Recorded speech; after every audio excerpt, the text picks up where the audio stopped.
നമ്മുടെ union bank of ഇന്ത്യയുടെ പുതിയൊരു ATM കാർഡ് നമുക്കിങ്ങനെ എളുപ്പത്തിൽ ATM കൗണ്ടർ വിസിറ്റ് ചെയ്തുകൊണ്ട് ആക്ടിവേറ്റ് ചെയ്യാം, അതേപോലെ പുതിയൊരു പിൻ നമ്പർ സെറ്റ് ചെയ്യാം എന്നീ കാര്യങ്ങളാണ് ഇന്നത്തെ വീഡിയോയിൽ നമ്മൾ നോക്കാനായിട്ട് പോകുന്നത്. അപ്പോൾ നമുക്കിനി കൂടുതൽ കാര്യങ്ങളോട് തന്നെ പോകാം. അപ്പോൾ ഇതിന് ആദ്യമായിട്ട് തന്നെ നിങ്ങളുടെ യൂണിയൻ ബാങ്ക് ഓഫ് ഇന്ത്യയുടെ ഒരു ATM കൗണ്ടറിലോട്ട് പോവുക. അതിനുശേഷം നിങ്ങളുടെ പുതിയ ATM കാർഡ് നിങ്ങൾ മിഷനിലോട്ടൊന്ന് ഇൻസേർട്ട് ചെയ്ത് കൊടുക്കുക. കാർഡ് ഇൻസേർട്ട് ചെയ്ത് കഴിയുമ്പോൾ തന്നെ നമുക്ക് സ്ക്രീനിൽ ഇത്തരത്തിൽ പ്ലീസ് സെലക്ട് യുവർ ലാംഗ്വേജ് എന്നൊരു മെസ്സേജ് വന്നതായിട്ട് കാണാം. അപ്പോൾ ലാംഗ്വേജ് അല്ല നിങ്ങളിവിടെ സെലക്ട് ചെയ്ത് കൊടുക്കേണ്ടത്, അതിനും താഴെയായിട്ട് നിങ്ങൾക്ക് ഗ്രീൻ പിന്ന് ഫോർഗോട്ട് പിൻ എന്നൊരു ഓപ്ഷൻ കാണാനായിട്ട് കഴിയുന്നുണ്ട്. ആ ഓപ്ഷനിൽ നമ്മൾ കൃത്യമായിട്ടൊന്ന് ടാപ്പ് ചെയ്ത് കൊടുക്കുക. അതിൽ ടാപ്പ് ചെയ്ത് കഴിയുമ്പോൾ നമ്മൾ ഇത്തരത്തിലുള്ള ഒരു ഏരിയയിലോട്ടാണ് എത്തുക. അപ്പോൾ ഇവിടെ നമുക്ക് ഗ്രീൻ പിന്ന് OTP എന്നുള്ള ഒരു ഏരിയക്ക് താഴെയായിട്ട് OTP ജനറേഷൻ, OTP വാലിഡേഷൻ എന്നുള്ള രണ്ട് ഓപ്ഷൻസ് കാണാനായിട്ട് കഴിയും. ഇതിൽ ഫസ്റ്റ് ഓപ്ഷൻ ആയിട്ടുള്ള OTP ജനറേഷൻ എന്നുള്ള ആ ഏരിയയിലാണ് നമ്മളിവിടെ ഈ ഫസ്റ്റ് സ്റ്റേജിൽ ടാപ്പ് ചെയ്ത് കൊടുക്കേണ്ടത്. അതിൽ ടാപ്പ് ചെയ്ത് കഴിയുമ്പോൾ നമ്മുടെ ബാങ്കിൽ രജിസ്റ്റർ ചെയ്തിട്ടുള്ള മൊബൈൽ നമ്പറിലോട്ട് ഒരു 6 അക്ക അല്ലെങ്കിൽ 4 അക്ക OTP ബാങ്ക് അയക്കുന്നതാണ്.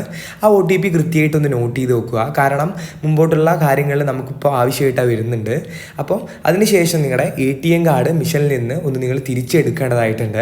അതിനുശേഷം വീണ്ടും നിങ്ങളുടെ ATM കാർഡ് മിഷനിലോട്ട് തന്നെ ഒന്ന് ഇൻസേർട്ട് ചെയ്ത് കൊടുക്കുക. അപ്പോൾ നമ്മൾ മുമ്പ് കണ്ടിട്ടുള്ള ആ സെയിം ഏരിയയിൽ, അതായത് നമുക്ക് ഇവിടെ ലാംഗ്വേജ് സെലക്ട് ചെയ്ത് കൊടുക്കേണ്ട ഏരിയക്ക് താഴെയായിട്ടുള്ള ആ ഗ്രീൻ പിന്ന് ഫോർഗോട്ട് പിന്ന് എന്നുള്ള ഓപ്ഷൻ കാണാനായിട്ട് കഴിയും. അതിൽ വീണ്ടും നമ്മളൊന്ന് സെലക്ട് ചെയ്ത് കൊടുക്കേണ്ടതായിട്ടുണ്ട് ഇവിടെ. അതിനുശേഷം നമ്മൾ ആ ഗ്രീൻ പിൻ OTP എന്നുള്ള ഏരിയയിലെത്തും. അപ്പോൾ ഇതിൽ രണ്ട് ഓപ്ഷൻസ് നമുക്ക് കാണാം.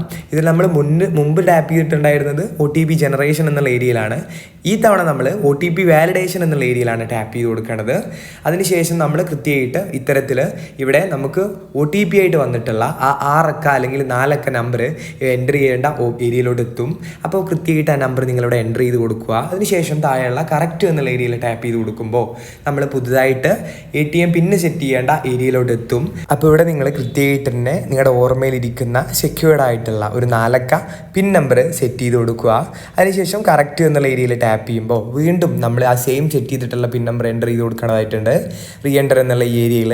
അപ്പോൾ കൃത്യമായിട്ട് ആ 4 അക്ക നമ്പർ ഒന്നുകൂടി എൻ്റർ ചെയ്തതിന് ശേഷം കറക്റ്റ് എന്നുള്ള ഏരിയയിൽ ടാപ്പ് ചെയ്ത് കൊടുത്തിട്ട് ജസ്റ്റ് നിങ്ങളൊന്ന് വെയിറ്റ് ചെയ്യുക. വെയിറ്റ് ചെയ്ത് കഴിയുമ്പോൾ തന്നെ കൃത്യമായിട്ട് തന്നെ നിങ്ങളുടെ പുതിയ ATM കാർഡ് ആക്ടിവേറ്റ് ചെയ്ത് കഴിയുന്നതാണ്.